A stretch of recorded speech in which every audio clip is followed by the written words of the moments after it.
Hello AstonMTBers. Today is a really sad day because the ASTON-A-TRON Mark 1 is leaving the nest and it's on its way to a new home in the United States of America.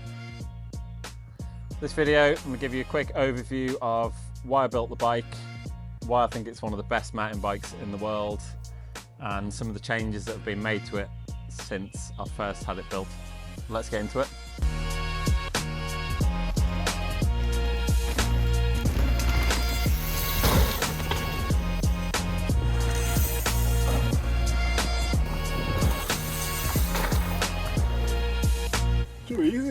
So I originally built this bike 3 years ago now, when I was building up, starting this YouTube channel and my independent mountain bike testing project. When I started the project, I bought a few different bikes, and the short story is they all broke. Then I was left middle of the season, desperate to test, desperate to make some content for you guys, and had no bikes. At the time, I had a front triangle build booked in with Edgery Moto Velo, who's a custom frame builder in the Haute-Savoie in France, not far from Morzine. And the plan was he was going to build a new front triangle for my Commencal Supremes, which were both broken. The idea was to build a steel front triangle and retrofit the swing arm, the linkage, and all the parts from that bike onto the new steel front end. Then, just before the build was going to start, Nico from Edgery, he posted a picture of like a short travel version of this bike, which was single pivot, steel frame with a mid-high pivot with the idler. And then I thought, that's basically the bike that I've wanted to get built for years, just with my geometry ideas. So I asked Nico, can you make one of these with my geometry, my spec? And he replied, yes, no problem. And I've tried a few of the frame builders in the past to get something similar made, but a lot of them, well, the ones that I spoke to that didn't want to build what I wanted because it was a bit different, maybe a bit crazy. They've done their own testing, they got their own opinions of what they like, what they need, what they're used to. They weren't really open to building something different, probably because if they built something with my spec and then I said it's rubbish, it's going to reflect badly on them. So I sent Nico my specs and he replied, yeah, no problem, but are you sure you want these specs? Because some of the things don't look right to me, which is fair because there were some strange numbers in there compared to traditional stuff. I sent him an email back saying, yeah, this is definitely what I want. I've double checked all the numbers and let's go for it. About a week later, we had the finished product, which is amazing. Really simple, steel construction, had normal bottom bracket and derailleur, no paint to keep the price down, and just a simple frame to start with. We didn't have an integrated seat clamp, there's no cable routing, and yeah, just easy and simple to get started. Next thing, I built the bike up with all the parts from the Commencal because I'd spec'd the frame to match all the standards from that bike. So all the parts would go straight on, the wheel, the seat post, the BB, and all the suspension.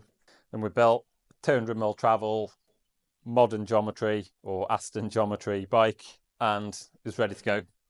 First day, I went up the Plenny on Morzine, which I'm sure a lot of you all know. And literally within a minute of riding, it's like a hallelujah moment. I was like, this is exactly what I've been trying to get to. After years of trying different things, trying different bikes, testing hundreds of different bikes, tweaking, modifying things, like this is finally basically the finished product that I've been trying to get to for years. After that, I continued riding it, and I then built a titanium version. I then built a Sun Radical replica with similar geometry, and then I also built another one which is all black with a normal pivot and using an O-chain instead of relying on the idler wheel to deal with the chain kickback. So first up, I'll give you an overview of the geometry.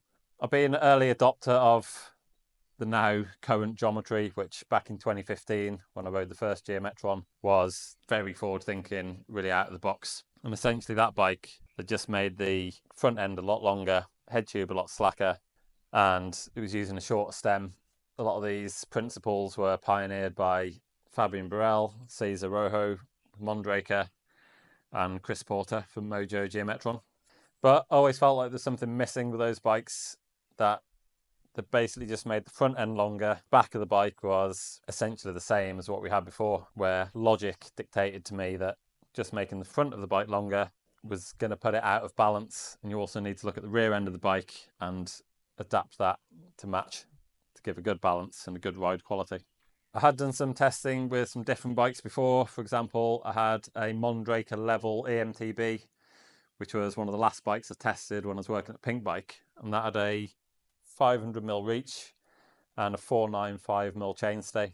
I found on that bike that even though common knowledge would say it won't go around any corners, that even riding the tightest, twistiest trails I could find, proper switchbacks, I could actually get around the corners more easily on that bike than any other bike that I've got. It was a lot easier to keep the balance between the front and rear wheel. It was a lot easier to lift the back and place it where you wanted in like a Euro endo turn style.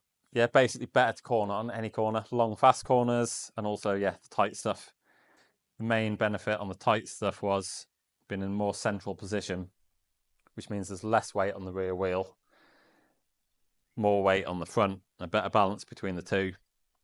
So that allowed you to weight the front wheel and the rear wheel could step out and skip, oversteer, a bit like a motocross bike does, to turn you around the corners.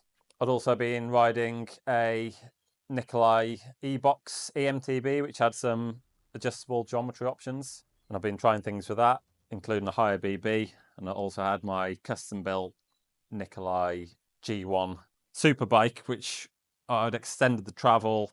I made the rear end as long as possible, and I'd also used the mutators on that bike to jack up the BB to make the BB higher. So this bike has a 500mm reach, 62° head angle, 500mm chainstay, and a 0mm drop BB, and also an 80° seat angle. Starting at the front, this 62° head angle is a bit slacker than normal, although now normal on most bikes is around 63, 63.5, 64. There's a few downhill race bikes that are a bit slacker, 62. I'm 6 foot tall, 185 centimeters. 63, 64 is fine for most people, but if you really want to ride downhill and you're taller, you want a little bit slacker just to get the front wheel out in front of you more. And with your higher centre of gravity, being a taller rider, it gives you more stability, less chance of going over the bars, easier to weight the front wheel without feeling like you're pitching forwards. So slightly slacker, 62° head angle, 500mm reach with a 30mm stem on this bike.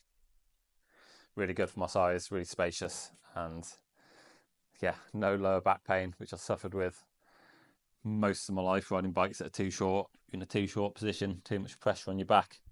This bike's more comfortable, longer, easier to stay in the middle of the bike. 80° seat angle, very steep, but two reasons for this. One, it's a 200mm travel bike. It's running 33% sag on the flat, but when you start riding uphill and you sat on the saddle, it sinks more into the sag, which makes the seat angle slacker. You need to make the static seat angle steeper to offset that when you're sinking into the sag. The other reason is nearly all bikes have the same seat angle for all sizes, but taller rider, longer legs, you need to put the saddle up higher. And imagine if your seat angle's like this, for a shorter rider, the seat might be down here and it's not too far over the rear wheel or too far back, but a taller rider needs a seat higher, and the higher it goes, the more over the rear wheel it goes. This causes two problems. One, you're right over the rear axle when you're climbing, which makes the front lift up and makes the front vague and wandering on the climbs. The other problem is you're too far behind the bottom bracket, so you're pedaling in front of you, which is less efficient and helps you generate less power. UCI road bike racing rules have a rule where the saddle can't be too far forwards in relation to the bottom bracket because it gives you an unfair power advantage. The further forward you are, the more you recruit in your glute muscles and your hamstrings, which are the strongest, biggest muscles in your body, and helps you push down more vertically on the cranks and helps you generate more power. So super steep seat angle, Now this doesn't have a dropper post, but in the past I was using it with a dropper post and doing a lot of climbing. So that's the reason for such a steep seat angle. Long chainstay, again, a couple of reasons. Similar to what I just described on the climbing, put the rear wheel further away from you, behind you. It's like a wheelie bar, it gives you more support, helps you stay in the middle of the bike. Also, when you're standing up, the wheels are further away from you and you're more in the center of the bike. This makes it a lot easier and a lot more sensitive to change your weight balance onto the front or rear wheel. If you rode a bike with m.g.u, long reach, slack head angle, and a really short chainstay, a lot of the time it's hard to weight the front wheel and get grip without getting too far forward, and then the back's suddenly kicking out, or you're too far back and you can't turn because you don't have any weight on the front wheel, and it's also difficult to slow down using the front brake. This is just a better balance. On paper, people think it's crazy, but as soon as you get it on the trail, it's fine. Another bike I'd had previous to this was the custom Commensal Supreme, where I'd had some custom extra long dropouts. And I had previously tested it on the Mondraker, but I hadn't had the chance to do any back-to-back. Whereas the Commensal gave me, I think, a 440 chainstay and a 495 chainstay. And I could bolt them on and off and do direct back-to-back testing. And as soon as I put the long chainstay on, it was like a hallelujah moment. Much easier to turn, as I said, in all kinds of corners. Also, the bottom bracket's a lot higher than most bikes are nowadays. Again, a couple of reasons. One, 200mm travel with 33% sag. That means that when you're at the sag point, the BB is getting really close to the floor. You get more rock strikes, more pedal strikes, and I really don't want to have any rock strikes on my pedals going at high speed through rock gardens or in ruts, because you clip a pedal on a rock or your BB on a rock, you could have a big accident and get injured. Secondly, BB heights have generally been dictated for a long time on their height from the floor. As the bikes have changed, the wheels have got bigger. We used to have 26-inch wheels. Now we've got 29, 27 mullet setup. It's not a mullet setup because mullet cycles will try and sue you. It's a hybrid MX wheel setup, not a mullet, which means the axles are higher off the ground, which means if you keep the BB the same height from the ground, you're making the BB a lot lower and lower below the axles. Also, the 26-inch wheel bikes used to be a lot shorter, a lot steeper, smaller wheels, much more unstable. So making the BB lower would help with stability, which a lot of people found in the past, which I used to find in the past. But once you make everything longer, slacker, as I said, bigger wheels, you don't need to get more stability from dropping the BB lower. There's enough stability created in the rest of the bike that you don't need that as a band-aid for stability. I've also found in my tests in the higher BB makes it easier to change direction, swap between corners. If you're on a low BB, the bike can be too stable and then it's hard to change direction. Where with a higher BB, when you unweight between a corner, the BBs level the axles and it's easier to tip over quickly. It's more responsive to drop it into corners. So overall, the geometry of this bike, it might look crazy on paper, but for a tall rider, it just makes it really easy to ride, really stable. Whatever situation you're in, it's really easy to stay in the center of the bike, stay balanced. Once you're in the center of the bike, you're not moving around so much, doing a lot of body English. Think of riders racing World Cups years ago, really small bikes, they're moving all over the place, trying to fight with the bike, trying to stay balanced, trying to keep the weight in the right place. This bike, there's basically no fight. You're in the center of the bike all the time. Even if you're going down really steep stuff, you don't need to lean back a lot. You can keep weight on the front wheel, you can keep braking. And also, as I said, with climbing, really easy to climb up, really central position, good force, putting power down straight into the pedals, and it feels like you're riding on the flat, even if you're going up a really steep hill.